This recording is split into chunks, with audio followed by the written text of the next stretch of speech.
सुनहरे गोबर की कहानी बहुत समय पहले की बात है।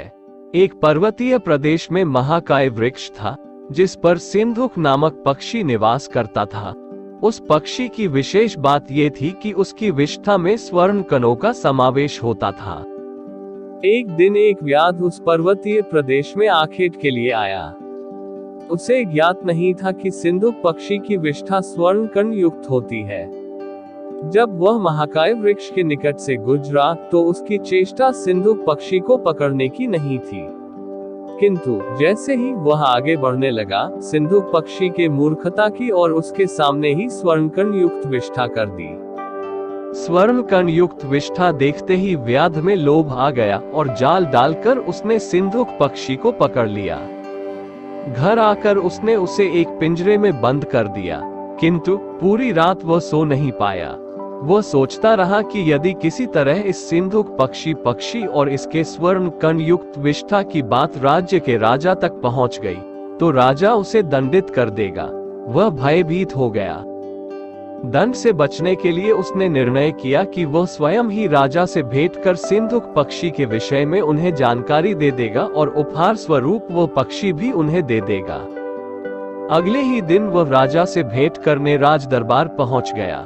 वहां उसने सिंधुक पक्षी प्रस्तुत करते हुए उसकी स्वर्ण कण युक्त विष्ठा के विषय में राजा को सब कुछ बता दिया।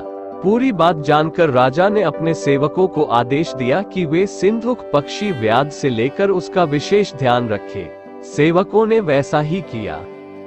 उस समय दरबार में राजा का मंत्री भी उपस्थित था और ये सारा घटनाक्रम देख रहा था। उसे व्याध की बातें मूर्खतापूर्ण लगी।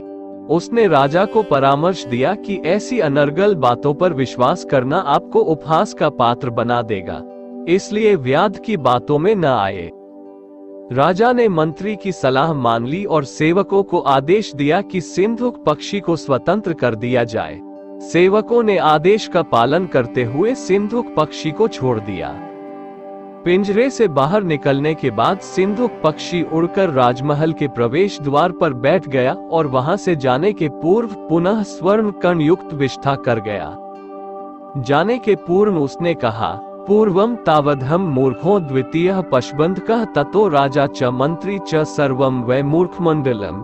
अर्थात सबसे पहला मूर्ख मैं था, जिसने व्याध के समक्ष विष्ठा करके अपनी मूर्खता का परिचय दिया।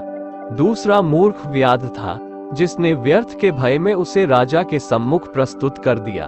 तदोपरांत राजा और मंत्री तो मूर्खों के मूर्ख निकले, जिन्होंने व्याध के कथन पर विश्वास न कर उसे छोड़ दिया। इस प्रकार इस राज्य में मूर्ख मंडली का जमवाड़ा है।